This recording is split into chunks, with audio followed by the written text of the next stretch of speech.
Coming up on News 2, Waste Management Authority cuts back on trash removal.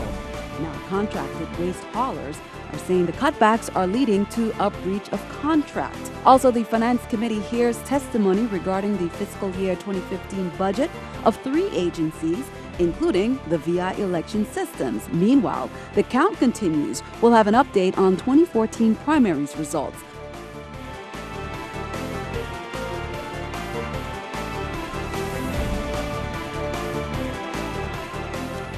Hello, welcome, and thank you for joining us on this edition of News 2. I'm Sandra Guman Singh. Topping our newscast tonight, St. Croix's waste haulers held a press conference Tuesday to make their case for keeping their existing contract intact. Last month, waste management officials said they want to renegotiate the 5-year agreement with the truckers because the government doesn't have money to pay them. The haulers say what they're asking is almost impossible. News 2's Erica Parsons has the story. 2.5 years into a negotiated 5-year contract, the government wants to cut back the hours of private waste haulers. Right now, they want to renege on the contract and have us remove it once a week for less money. And it's very difficult as it is right now, twice a week. Waste Management negotiated the extended deal with the truckers that began in 2012. That agreement pays them $9.35 per household, down from the $11 per house they were getting before under a 2-year contract. Even that is not enough. Waste Management are saying that they can't see the light at the end of the tunnel, so they can't afford to pay us this contract that we have for 5 years. So they want us to come in and negotiate and go to once a week pickup for less money. And that is a big problem because I can't cut no more already. I done cut already from the 2011 negotiation. It's going to be hard because, the guys are ready to be so burnt out from, picking up the twice a week. The 6 major trucking companies were told about the changes during a July 29th meeting at UVI. A representative from Senator Kenneth Gitten's office looked on Tuesday as the truckers expressed their concerns over what could result from the cutbacks. You're going to have flies, you're going to have maggots, you have individual who has asthma, you have the elderly, you have the young, and especially when we have a lot of stray dogs. And we have a lot of individuals who have young kids with Pampers. Just imagine Pampers sitting out for 4, 5, 7 days. So it's not a good situation. News 2 contacted Waste Management officials who declined an interview. They said they are currently in discussions and negotiations, so they are unable to comment. Between the 6 St. Croix trucking companies, trash is picked up from 15,000 homes. The new agreement could start as early as October if the government gets their way, but the truckers only want to continue the same deal, and they say the public can help. We need to get the community to get involved with this situation. It's going to be chaos. There's going to be way too much garbage piled up to be picked up once a week only. Erica Parsons, News 2. Now, the cutbacks are territory-wide, so St. Thomas haulers are facing a similar situation. Senator Gittens is working to help fix the situation to head off any possible strikes. Count on 2 to keep you updated. Senators grilled Bureau of Corrections officials Tuesday over the fiscal year 2015 budget. The agency has been given a recommended budget of $28.3 million from the governor's office. That's up about 4% over last year's. Lawmakers expressed concern over the lack of progress that Corrections has made since the last time they appeared for budget hearings. And I'd like you to share with us what percentage of the budget spent and the request that's before us today you would say is allocated to the cost for security, custody, and rehabilitation of correctional inmates. Okay? That would be extremely difficult because your security forces are also rehabilitation forces. They talk to detainees and they talk to inmates. And we find that in that communication there is some changing of attitudes that happen. The countdown to a disputed primary election continues. 10 days after the primaries on August 2nd, the election system had been looking out for the last of the mail-in ballots to arrive. But election officials were faced with another task on Tuesday, resulting in key players being on St. Croix on the day of the mail-in deadline. News2's April Knight has more.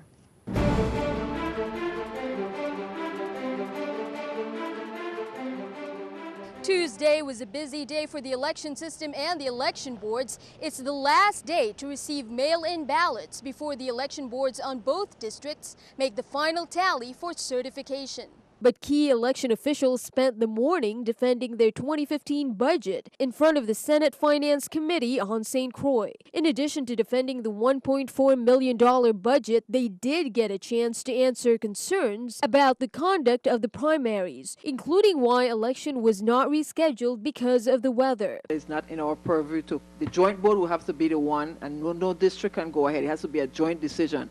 So one district can't have election and the other can't. The governor called me, and he said he was going to call Vitemer, and Vitemer called me, but at no time we got the notice that things were too bad to have election. The conflict between St. Thomas St. John Board Chair Arturo Watlington and Deputy Election Supervisor Nephrodisia Barbell also came forth. The St. Thomas St. John District Board Chair became belligerent and snatched the ballots out of her hand and placed them into the ballot box, further obliterating any possibility of additional challenges. Is that a true statement of what happened? Yes. Have you filed any complaints with the Supervisor of Elections regarding this incident? Yes. And what is the status of that? I haven't had a response, a complete response. I've received a reply via email. Election officials are already looking beyond the primary certification. Casting of lots is rescheduled for August 19th. Voter registration for the general election is open and goes on until October 3rd. Reporting for News 2, I'm April Knight. And we'll have more on Wednesday's newscast. Senator Alicia Chucky Hansen gained the unanimous support of the Committee on Economic Development, Agriculture and Planning for her bill 30-0431 to improve conditions for hotel development in St. Croix. The bill enables the VI government to grant contingent lease guarantees to appropriate hotel projects in St. Croix. One developer, Paul Golden, CEO of Golden Gaming, testified that Hansen's bill would allow him to finalize his multi-million-dollar financing package so he can begin construction on his casino resort in St. Croix, which would create 1,500 jobs in construction alone, as well as provide 400 new hotel rooms and a capacity of 1,400 seats in its convention center. St. Croix firefighters, along with members from St. Croix Rescue and one civilian from the National Guard, are closing out their rope and low-angle rescue training this week. The group has been training for the last 2 weeks. The entire fire department completed operational level training last week. And this week, 16 responders are working on technical level training to become certified and part of a new multi-agency task force. Those responders who are successful in certifying this week will be a member of the newly formed USAR, which is our Urban Search and Rescue team. What you saw here was repelling and of a patient who may have been in need of rescuing and bringing them out of a situation where they couldn't help themselves. Tomorrow we're scheduled to be out in the community doing repelling from a hillside to give a realistic feeling of what the team is actually going to be capable of doing. In other news, in a special meeting on Monday, August 11th, the Governing Board of Virgin Islands Water and Power Authority voted to authorize the Executive Director to execute a change order to the Promar Services, Inc. contract for emergency repairs to the South Breast Dolphin at the Randolph Harley Power Plant fuel dock. On June 7th, the fuel dock sustained damage to its south breasting Dolphin while the fuel supply vessel was berthed to deliver fuel to the Harley Generation Facility. The authorization to enter into the contract with Promar Services, Inc. to repair the damages was brought before the Governing Board on July 1st and approved. The cost for the additional work needed is $70,877. In Monday's meeting, WAPA's Chief Operating Officer Gregory Reimer explained while initial repairs were underway, It was determined that the dock sustained more extensive damage below the water surface than was first discovered. Meanwhile, starting in September 2nd, WAPA ratepayers on St. Thomas are going to have to pay their WAPA bills in a different location. WAPA customers normally go to the WAPA customer service offices at Belgian Place, but a recent decision by the Water and Power Authority, as we reported, would move this location to Four Winds Plaza. This will take effect starting September 2nd, and that's a Tuesday. WAPA will maintain its regular operating hours in the new Four Winds Plaza offices. Those hours are from 7:30 a.m. to 4 p.m. Turn our attention overseas. Supporters of Michael Brown are demanding police release the name of the officer involved in the teenager's deadly shooting.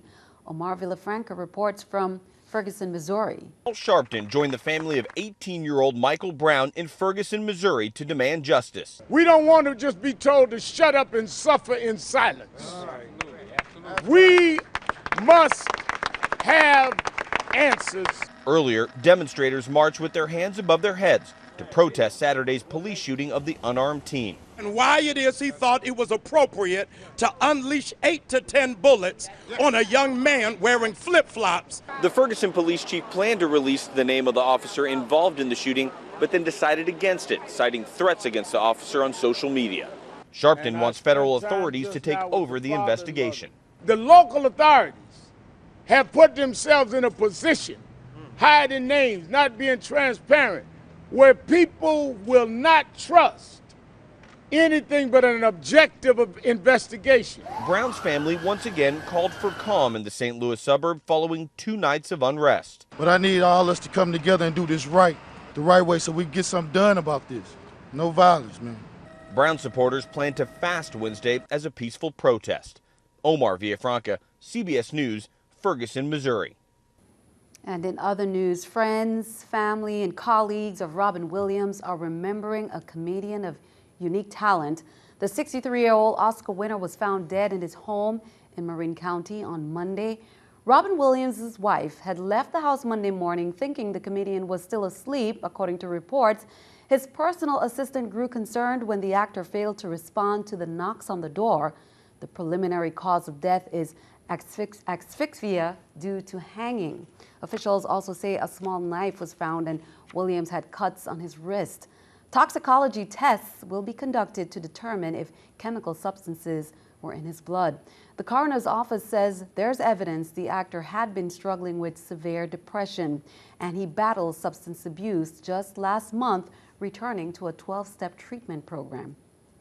Keeping our eye on the economy, a federal judge in New York says he's going to encourage roughly 1,000 people who filed lawsuits against GM over faulty ignition switches to settle. The automaker says crashes related to the defective switches caused 13 deaths. GM knew about the problem for more than a decade before recalling vehicles.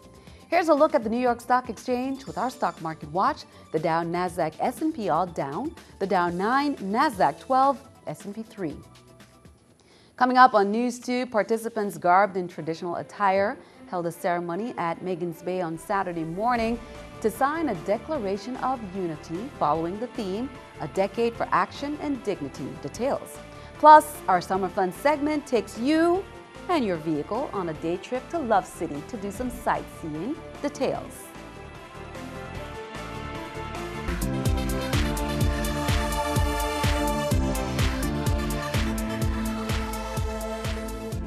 There is natural beauty on St. John, 2/3 of the island designated as National Forest, and there are some of the world's most beautiful beaches. Here's our Summer Fun segment. Want to get away for the day? For those in St. Thomas, how about taking the car barge? Head over to St. John, drive around and explore just for the day. There's car barge services available between Red Hook, St. Thomas, and Cruise Bay, St. John, 7 days a week, year-round. The trip across Pillsbury Sound takes about 20 to 30 minutes. Now, once aboard, you will need to back your vehicle onto the barge, a feat not for the faint of heart. You can also get out of the vehicle and sit upstairs for a great view. Beyond the breathtaking national park that covers most of the island we shared with you, there are several historic sites, of course, dining, and laid-back entertainment. In August, Governor John DeYoung proclaimed August 9th as the International Day of the World's Indigenous People. In celebration of the event, Opia Taino International and Per'Ank and participants garbed in traditional attire held a ceremony at Megan's Bay Arboretum on Saturday morning to sign a declaration of unity following the theme, A Decade for Action and Dignity. The focus of this year's International Day was Indigenous peoples building alliances, honoring treaties, agreements, and other constructive arrangements. Congratulations to the organizers and participants for a very successful event. Everyone wears clothes, and this is what keeps the fashion industry busy. From models to designers, every age level has to be represented. That was what was on tap for Fashionista on Sunday. Many local models and designers showed off the summer collection in the Fashion and Flair showcase. Special guests included model Tico Armand, celebrity comedian Michael Collier with a comedy show, advanced hair educators of Bernea's Academy out of California. August 9th was the cut party featuring the advanced hair educators. The fashion show everything led up to the fashion show at Antilles Mark Marin Center on Sunday. Congratulations to all the models. Public Works Commissioner Darrell Small said Tuesday that the final phase of the work at Charles Turnbull Regional Library on St. Thomas got underway late last month and includes not only the roof replacement, but the adding of both a photovoltaic system and perimeter fencing. The work began on July 17th and is being coordinated by the Department of Public Works in collaboration with the Virgin Islands Public Finance Authority and the Department of Planning and Natural Resources. These items are required to complete the final phase of the library so the entire facility can be opened to the public. The work, which is expected to be completed by the end of the calendar year. Acting Commissioner Jean-Pierre Oriol of DPNR announced the reduced library hours Monday through Friday from 1 to 5 p.m. in order to allow for the construction crews to perform work from 6 a.m. through midday. The Frederiksted Health Center continued their outreach Tuesday as part of the week-long celebration of National Health Centers Week, as we reported on Monday. The agency offered free screenings in Frederiksted on Wednesday.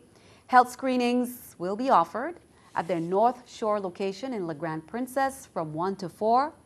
They will be checking blood pressure, sugar levels, and cholesterol. They'll also do AIDS testing. The free screenings will continue Thursday for farmers at the Department of Agriculture from 8 to 10 a.m. On Friday, Frederiksted Health Center will be closed for employee appreciation. All screenings are open to the public. Well, as we head over to the weather forecast, as it rose over Hong Kong, Greece, and everywhere else, the moon was as close as it gets to Earth, less than 222,000 miles away, so it appeared 14% bigger and about 30% brighter than it does at its greatest distance. Crowds gathered to watch in Munich, Germany. Love was in the air in Madrid. Apollo's temple in Corinth provided a stunning backdrop. A statue pointed the way in Warsaw. Now, there are shots from the International Space Station, and in Washington, the moon embraced the Statue of Freedom atop the U.S. Capitol. And of course, we had a great view here as well in the Virgin Islands. A lot of photo opportunities. Be sure to stick around. Your News2 AccuWeather forecast is coming up next.